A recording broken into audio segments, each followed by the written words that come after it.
जय हिंद दोस्तों, रक्षित करना के चैनल में आपका स्वागत है। दोस्तों कैसे हैं आप? उम्मीद करता हूं कि आप अच्छे होंगे। दोस्तों आज के इस वीडियो में मैं आपको दो महत्वपूर्ण जानकारियां दूंगा, जैसा कि आप पीछे बोर्ड पे देख रहे हैं। सबसे पहली जानकारी मैं आपको दूंगा एमएससीपी के बारे में। एक पेंशनर है जिनका रैंक है सूबेदार। रिटायरमेंट के बाद इनको ऑनरी मिली, लेकिन ऑनरी का बेनिफिट इनको नहीं मिल रहा, यानी सूबेदार मेजर की पेंशन इनको नहीं मिल रही, जिसके लिए इन सूबेदार साहब ने रिकॉर्ड को एक एप्लीकेशन लिखी और उसमें लिखा कि मुझको सूबेदार मेजर की पेंशन दी जाए, ऑनरी का बेनिफिट दिया जाए। तो दोस्तों बाद में रिकॉर्ड ऑफिस ने एक एप्लीकेशन लिखी और बताया कि एमएससीपी का रूल क्या कहता है, किसको एमएससीपी मिलेगी और किसको नहीं मिलेगी, और साथ ही साथ बताया है कि एमएससीपी कब से लागू है पेंशनर्स पे। तो दोस्तों ये लेटर समझना बहुत जरूरी है आपके लिए। अगर आप एमएससीपी लेने के लिए रिकॉर्ड को लेटर लिख रहे हैं या फिर कार्रवाई कर रहे हैं, रिकॉर्ड ने क्लियर कर दिया कि एमएससीपी किसको मिलेगी और किसको नहीं मिलेगी। तो लेटर दिखाकर मैं आपको आगे समझाऊंगा। फिर दोस्तों एक और मैं आपको जानकारी दूंगा। जी हाँ दोस्तों, मेरे पास मैसेज आया, अब लीजिए वेतन आयोग के गठन में विलंब को देखते हुए सुप्रीम कोर्ट में इंटरिम रिलीफ देने के लिए केस फाइल हो गया है और कोर्ट ने सुनवाई के लिए इसे स्वीकार करके भारत सरकार को नोटिस जारी करने का निर्देश दिया है। जी हाँ दोस्तों, सुप्रीम कोर्ट में एक एसोसिएशन के द्वारा कोर्ट केस करा गया है और उसमें मुद्दे रखे गए हैं वित्त विधेयक बिल के बारे में और पेंशन रिवाइज के बारे में। जी हां दोस्तों, जैसा आपको पता है वित्त मंत्री जी ने वित्त विधेयक बिल पास किया, जिसको लेकर बहुत सी अफवाहें उड़ी और अभी भी उड़ रही हैं, जैसे कि 8 सीपीसी का फायदा पुराने पेंशनर्स को नहीं देना। कुछ अखबार वाले कह रहे हैं कि पेंशनर्स को डीए में वृद्धि नहीं मिलेगी। तो जो बिल पास करा गया वित्त मंत्री जी के द्वारा, उसका खंडन करने के लिए सुप्रीम कोर्ट में केस फाइल करा गया है। जी हां दोस्तों, और उसकी सुनवाई 23 मई को हुई भी है। मैं आपको ऑर्डर भी दिखाऊंगा और साथ ही साथ कहीं ना कहीं भारत सरकार को नोटिस भी जारी करा है। भारत सरकार से कुछ सवाल जवाब मांगे हैं, तो इसी पर मैं आपको कुछ जानकारी दूंगा, ऑर्डर दिखाकर, डॉक्यूमेंट दिखाकर। और साथ ही साथ मैं आपको बताऊंगा कि जो ये कोर्ट केस करा गया है सुप्रीम कोर्ट में, इसमें क्या अपील रखी गई है, क्या क्या मुद्दे रखे गए हैं, वो भी मैं आपको समझाऊंगा। तो दोस्तों ये दोनों जानकारियां आपके लिए बहुत महत्वपूर्ण है, इसलिए इस वीडियो को आप शुरू से लेकर आखिरी तक देखिएगा। वीडियो में आगे बढ़ने से पहले एक छोटी सी अपील मैं आपसे कर रहा हूं, और अपील मैं आपसे क्या कर रहा हूं दोस्तों, आप मेरा वीडियो देखते हैं, लेकिन आप चैनल को सब्सक्राइब नहीं करते। कम से कम 34% ऐसे पेंशनर्स हैं जो मेरा वीडियो देख रहे हैं लेकिन चैनल को सब्सक्राइब नहीं कर रहे। तो मैं आपसे अपील कर रहा हूं कि अगर आप मेरा वीडियो देख रहे हैं तो चैनल को आप जरूर सब्सक्राइब करें, ताकि जो मेरे वीडियोस के नोटिफिकेशन है, जो मेरी जानकारी है, वो आपको तुरंत मिल पाए। लगभग 65% ऐसे पेंशनर्स हैं जो वीडियो भी देखते हैं और चैनल को सब्सक्राइब भी करते हैं, उनको प्रॉपर जानकारी मिल रही है। लेकिन 34% ऐसे पेंशनर्स हैं, फैमिली पेंशनर्स हैं, जिन्होंने चैनल को सब्सक्राइब नहीं किया, तभी वो पूरी जानकारी नहीं ले पाते। तो दोस्तों अगर आप वीडियो देखते हैं तो चैनल को आप जरूर सब्सक्राइब करें और वीडियोस को आप लास्ट तक देखें, ताकि आपको जानकारी सही से समझ में आए। तो चैनल को सब्सक्राइब करना मत भूलेगा। चलते हैं दोस्तों पहली जानकारी की तरफ। पहली जानकारी है एमएससीपी के बारे में। जी हाँ दोस्तों, एक पेंशनर है जिनका रैंक है सूबेदार। आफ्टर रिटायरमेंट इनको ऑनरी मिली, लेकिन ऑनरी का बेनिफिट इनको नहीं मिल रहा, जिसके लिए इन पेंशनर ने, सूबेदार साहब ने रिकॉर्ड ऑफिस को लेटर लिखा। अब रिकॉर्ड ने क्या जवाब दिया? Grant revision of pension as per the scheme of ACP MSCP. कुछ रूल्स हैं एमएससीपी के, जिसके तहत एमएससीपी मिलेगी या फिर नहीं मिलेगी। अब रिकॉर्ड ने यहां पे क्या लिखा है? It is intimated that the scheme of MSCP has been introduce with effect from 1 January 2006। जी हां दोस्तों, रिकॉर्ड ने बताया कि जो एमएससीपी लागू है वो 1 जनवरी 2006 से लागू है। रिकॉर्ड ने खुद यहां पे बताया है। अब कई पेंशनर्स को जो एमएससीपी दी जा रही है वो 1 सितंबर 2008 से दी जा रही है। जो बैक डेट का एरियर है 1/1/2006 से, वो नहीं मिल रहा। अगर ऐसा है तो आप फिर कार्रवाई करें, क्योंकि एमएससीपी जो एप्लीकेबल है वो 1/1/2006 से है, 1/1/2006 से। पहले 1 सितंबर 2008 से थी, लेकिन कोर्ट के निर्णय के बाद वो तारीख बदल दी गई। फिर 1 सितंबर 2008 नहीं, 1/1/2006 हो गई। तो रिकॉर्ड ने भी यही लिखा है कि 1/1/2006 से एप्लीकेबल है एमएससीपी। फिर क्या लिखा है, in which 3 financial upgradation are granted on completion of 8, 16, 24 years of service. अगर आपके 8 साल पूरे हैं तो आपको पहली एमएससीपी नायक की मिलेगी 2400 ग्रेड पे में। अगर आपके 16 साल पूरे हैं तो आपको दूसरी एमएससीपी मिलेगी हवलदार की 2800 ग्रेड पे में। अगर आपके 24 साल पूरे हैं तो आपको तीसरी एमएससीपी मिलेगी नायब सूबेदार की 4200 ग्रेड पे में। यानी सिर्फ 3 एमएससीपी आपको दी जाती है। अगर कोई सिपाही है, एक ही रैंक में 8 साल गुजारे हैं, तो नायक की एमएससीपी। अगर कोई सिपाही है, नायक है, 16 साल क्वालिफाइंग सर्विस है, तो फिर उसके बाद हवलदार की एमएससीपी। अगर कोई सिपाही है, नायक है, हवलदार है, टोटल 24 साल सर्विस है, 24 से ऊपर है, तो फिर एमएससीपी नायब सूबेदार की पेंशन। सिर्फ नायब सूबेदार तक की ही एमएससीपी मिलती है, उससे ऊपर नहीं दी जाती, ऐसा रिकॉर्ड ने बताया। अब दोस्तों रिकॉर्ड ने इनको बताया कि आपको बीच बीच में प्रमोशन मिले। आप सिपाही से भर्ती हुए, उसके बाद आपको नायक बनाया गया 1 मार्च 1995 में, फिर आपको हवलदार बनाया गया 1 अप्रैल 1995 में, फिर नायब सूबेदार बनाया गया 17 जनवरी 2002 को, फिर सूबेदार आप बने 1 सितंबर 2002 को, फिर डिस्चार्ज हो गए, आप रिटायर हो गए 30 मार्च 2011 को। उसके बाद आपको ऑनरी मिली सूबेदार मेजर की, यानी 1 अप्रैल 2011 को। यानी समय समय पर आपको बिल्कुल सही तरीके से प्रमोशन मिलते गए और आपकी टोटल सर्विस 30 साल के आसपास हो गई। फिर क्या लिखा है, therefore the scheme of MSCP is not applicable in your case. जो एमएससीपी की स्कीम है वो आप पर एप्लीकेबल नहीं है, यानी आपको नहीं मिलेगी।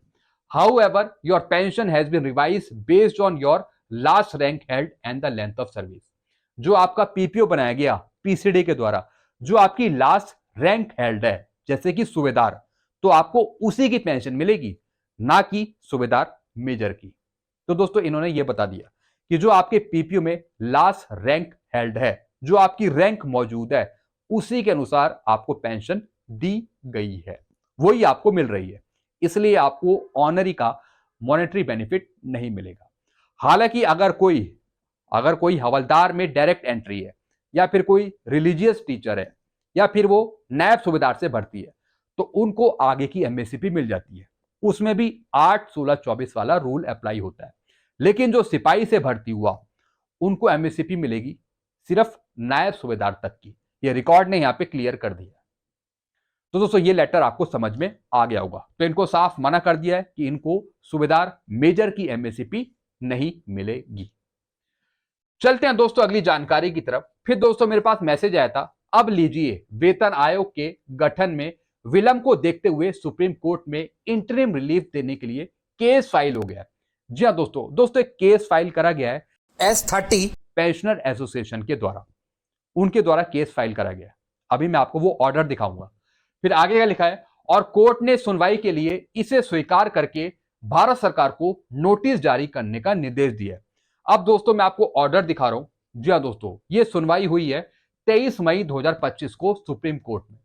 और दोस्तों ये केस डाला गया है all India S30 pensioner association के द्वारा भारत सरकार के अगेंस्ट। जी हाँ दोस्तों, और दोस्तों जो ये कोर्ट केस करा गया, इसमें कौन कौन से मुद्दे रखे गए, ये भी मैं आपको आगे समझाऊंगा। लेकिन सबसे पहले हम समझ लेते हैं कि 23 मई को जो सुनवाई हुई, उसमें ऑर्डर क्या निकल के आया। डायरेक्ट दोस्तों इसमें नोटिस इशू करने के लिए बोला है डायरेक्ट भारत सरकार को, और वो भी दोस्तों उसका जो पीरियड है रिटर्न होने का, रिटर्नेबल का, वो है दोस्तों 8 वीक का, 8 सप्ताह का। अब लिखा क्या है, in addition to the usual mode liberty is granted to the petitioner to serve notice through the standing council for the respondent.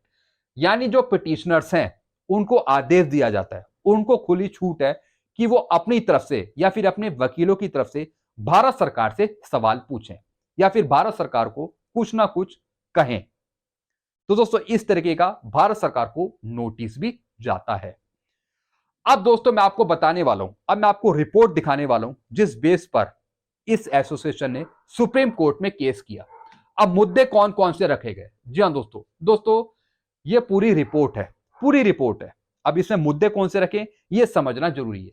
और दोस्तों जो अपील डाली गई इसकी कॉपी आप सुप्रीम कोर्ट की वेबसाइट पे भी देख सकते हैं, जो डायरी नंबर है वो डालकर। अब दोस्तों यहां पे देखिए ये केस हुआ है Akhil Bharatiya S30 pensioner association और भारत सरकार के बीच। अब कौन कौन से मुद्दे रखे ये आप समझिए। ये रिट याचिका श्री मुदित गुप्ता एडवोकेट ऑन रिकॉर्ड याचिकाकर्ता द्वारा व्यक्तिगत रूप से 19 मई 2025 को दायर की गई। जी हाँ दोस्तों, ये कब दायर की थी, फाइल कब करी थी, 19 मई 2025 को। अब इसमें नीचे प्रार्थनाएं लिखी हैं। जी हाँ दोस्तों, कुछ मुद्दे रखे गए। अब दोस्तों इसमें सबसे पहला मुद्दा रखा गया वित्त विधेयक बिल का, जो वित्त मंत्री जी ने वित्त विधेयक बिल पास किया, जिसको लेकर बहुत सी अफवाहें उड़ी सोशल मीडिया पे या फिर न्यूज़पेपर में, जिसमें कहा गया कि वित्त विधेयक बिल के अनुसार भारत सरकार ने कहा है, वित्त मंत्री जी ने कहा है कि 8 सीपीसी का फायदा पुराने पेंशनर्स को नहीं मिलेगा। भारत सरकार रूल चेंज करना चाह रही है, या फिर कहा गया कि डीए में वृद्धि नहीं मिलेगी आगे चलकर। मतलब पता नहीं कौन कौन सी अफवाहें उड़ाई गई और अभी भी अफवाहें चल रही हैं। तो दोस्तों उसको लेकर सुप्रीम कोर्ट में केस करा गया। सबसे पहला पॉइंट यही रखा गया कि जो वित्त विधेयक बिल है उसका खंडन किया जाए, उसको नकारा जाए और सुप्रीम कोर्ट एक ऐसा ऑर्डर निकाले जिस बेस पर उस बिल को खत्म कर दिया जाए। जी हां दोस्तों, यह सबसे बड़ी बात है, क्योंकि दोस्तों अभी भी उसको लेकर अफवाहें उड़ाई जा रही है। जब तक कि भारत सरकार खुद क्लैरिफाई नहीं करती, जब तक कि कोई फाइनल ऑर्डर नहीं निकालती, जब तक सुप्रीम कोर्ट कोई ऐसा ऑर्डर निकाल दे जिस बेस पर उस बिल को नल एंड वाइड कर दिया जाए, उसको खारिज कर दिया जाए। यही पॉइंट इसमें लिखा है पहले पॉइंट में। वित्त अधिनियम 2025 द्वारा यथा अंत स्थापित भारत की संचित निधि से पेंशन देताओं पर व्यय के लिए केंद्रीय सिविल सेवा पेंशन नियमों और सिद्धांतों का विधि मान्यकरण को असंवैधानिक, अधिकारहीन और अवैध घोषित करने वाले उपयुक्त रिट आदेश या फिर निर्देश जारी करना। यानी सुप्रीम कोर्ट की तरफ से उस बिल के खिलाफ कोई ऐसा ऑर्डर निकाला जाए जिस बेस पर वो बिल खत्म हो जाए या फिर वो आदेश निरस्त हो जाए। ऐसा दोस्तों कहा गया है। जी हाँ दोस्तों, आप खुद ये पढ़ सकते हैं और समझ सकते हैं। तो पहला पॉइंट तो यही रखा कि जो वित्त विधेयक बिल है उसके अगेंस्ट ऑर्डर पास करना सुप्रीम कोर्ट के द्वारा। फिर दोस्तों दूसरा यहां पे मुद्दा रखा था कि जो पिटिशनर्स हैं उनके पेंशन लाभ को संशोधित करने के लिए तत्काल कदम उठाए जाएं। जी हां दोस्तों, यानी जो पिटिशनर्स हैं, जो S30 पेंशनर एसोसिएशन है, उनकी पेंशन में जो विसंगतियां हैं, उनकी पेंशन में सुधार किया जाए, उनकी पेंशन रिवाइज की जाए। तो दोस्तों दूसरा ऑर्डर ये निकाला जाए। फिर दोस्तों तीसरा मुद्दा रखा प्रतिवादियों को एक उचित रिट आदेश या निर्देश जारी करे कि वह याचिकाकर्ताओं को पेंशन लाभ के विलंबित भुगतान पर उक्त राशि के देय होने की तिथि से लेकर वास्तविक भुगतान की तिथि तक 12% प्रति वर्ष की दर से ब्याज का भुगतान करे। जी हां दोस्तों, यानी जो पिटिशनर्स हैं, पेंशनर्स हैं, जो उनको भुगतान अभी तक नहीं हुआ है, जो इतना विलंब हो गया है उनका भुगतान, उस पर 12% के हिसाब से इंटरेस्ट दिया जाए। जी हां दोस्तों, तो दोस्तों इस पर भी ऑर्डर करे सुप्रीम कोर्ट। यानी दोस्तों तीन ऑर्डर करने की मांग करी है सुप्रीम कोर्ट से। पहला कि जो वित्त विधेयक बिल है उसके अगेंस्ट ऑर्डर पास किया जाए, उसको निरस्त किया जाए। जो सवाल उठ रहे हैं कि 8 सीपीसी का फायदा पुराने पेंशनर्स को नहीं मिलेगा, डीए में वृद्धि का लाभ नहीं मिलेगा, मतलब जो भी चीजें उठ रही हैं उस बिल को लेकर, तो अगर उस बिल को ही खत्म कर दिया जाए तो ऐसी बातें उठेंगी नहीं। तो दोस्तों पहला ऑर्डर जारी करने के लिए कहा है कि जो वित्त विधेयक बिल है उसके अगेंस्ट ऑर्डर जारी कर जाए। फिर दोस्तों दूसरा कहा है कि जो याचिकाकर्ता हैं, पेंशनर्स हैं, उनकी पेंशन को संशोधित करने का ऑर्डर पास किया जाए। फिर दोस्तों तीसरा आदेश देने के लिए कहा है कि जो पेंशनर्स को भुगतान नहीं हुआ पेंशन का, तो उस पर 12% इंटरेस्ट दिया जाए, पूरा एरियर दिया जाए इंटरेस्ट लगाकर। तो दोस्तों ये 3 ऑर्डर की डिमांड करी है एसोसिएशन ने सुप्रीम कोर्ट के द्वारा। तो दोस्तों ये चीजें मैंने आपको समझाई। साथ ही साथ दोस्तों एसोसिएशन के द्वारा कुछ डॉक्यूमेंट भी रखे गए हैं, कुछ डॉक्यूमेंट भी यहां पे रखे गए हैं। और फिर दोस्तों एक और चीज मैं आपको समझाऊंगा। जैसा आपको पता है जो वित्त विधेयक बिल है उसको लेकर बहुत सी अफवाहें उड़ाई जा रही थी कि 8 सीपीसी का फायदा पुराने पेंशनर्स को नहीं मिलेगा, डीए में वृद्धि नहीं मिलेगी। इसके बारे में भारत सरकार ने भी क्लैरिफाई किया है। जी हाँ दोस्तों, जो पीआईबी फैक्ट चेक है उन्होंने भी बताया कि ऐसा कुछ नहीं है। जो वित्त विधेयक बिल है वो सिर्फ पेंशन के रूल्स को वैलिडेट करता है, उसका सत्यापन करता है, बल्कि पेंशन के रूल्स को चेंज नहीं करता। तो जो भी बात कही जा रही है कि 8 CPC का फायदा नहीं मिलेगा पुराने पेंशनर्स को, ऐसा कुछ नहीं है। यहाँ पे पीआईबी ने भी कह दिया। साथ ही साथ दोस्तों, जो पंकज चौधरी हैं, जो वित्त राज्य मंत्री है, इन्होंने भी लेटर जारी करके कहा है। इसमें भी दोस्तों इन्होंने यही क्लियर किया है कि जो वित्त मंत्री ने वित्त विधेयक बिल पास किया है उसमें कोई पेंशन में कोई रूल चेंज करने की बात नहीं करी है, ना ही पेंशन के रूल्स को काट छाट करने की बात करी है। फायदा जो है 8 CPC का वो मिलेगा हर एक पेंशनर्स को। तो दोस्तों, भारत सरकार ने अपनी तरफ से यहाँ पे क्लैरिफाई कर दिया है, भारत सरकार ने यहाँ पे बता दिया है। लेकिन फिर भी दोस्तों, जो एसोसिएशन है वो डिमांड कर रही है कि वो जो बिल निकाला गया है उसका खंडन किया जाए। उसको निकालने का क्या मतलब है, उसके अगेंस्ट ऑर्डर निकाला जाए सुप्रीम कोर्ट के द्वारा। तो दोस्तों, ये चीजें थी जो मैंने आपको समझाई है। अब दोस्तों, मैं आपसे एक सवाल करूंगा, आप जरूर कमेंट करेगा, और सवाल है कि जो वित्त विधेयक बिल पास किया वित्त मंत्री जी के द्वारा, तो उस बिल का विरोध होना चाहिए, बहिष्कार होना चाहिए या नहीं होना चाहिए? क्या सुप्रीम कोर्ट को उस बिल के खिलाफ कोई ऑर्डर निकालना चाहिए या नहीं निकालना चाहिए? आप उस बिल को कैसे देखते हैं? आप क्या समझते हैं उस बिल से जो वित्त मंत्री जी ने पास किया? भारत सरकार ने अपनी तरफ से कह दिया कि वो जो बिल है उस बिल के अंतर्गत 8 CPC का फायदा सभी को मिलेगा, किसी को भी 8 CPC के लाभ से वंचित नहीं किया जाएगा, और डीए में बढ़ोतरी का भी फायदा मिलेगा। सरकार ने, वित्त मंत्री ने, वित्त राज्य मंत्री ने, सबने क्लियर करा है। लेकिन आप क्या समझते हैं, क्या इस बिल का खंडन होना चाहिए? क्या इसे अवॉइड करा जाना चाहिए? इसका बहिष्कार होना चाहिए या नहीं होना चाहिए? आप जरूर कमेंट करके बताइए, क्योंकि दोस्तों, जो ये कोर्ट केस करा गया सुप्रीम कोर्ट में, इसमें वित्त विधेयक बिल की बात करी है कि इसके अगेंस्ट ऑर्डर निकाला जाना चाहिए, इसका बहिष्कार होना चाहिए ऑर्डर निकालकर, और सरकार से भी कुछ सवाल पूछे हैं। तो दोस्तों, ये सब जानकारियां थी जो मैंने आपको दी है। आई होप सारी जानकारी आप अच्छे से समझ होंगे। आपको और कुछ पूछना हो तो आप नीचे कमेंट कर सकते हैं। ऐसी जानकारी अक्सर आपको मिलती रहती है इस चैनल के माध्यम से। चैनल को आप सब्सक्राइब कर सकते हैं और वीडियोस को शेयर करना मत भूलिएगा। Thank you so much.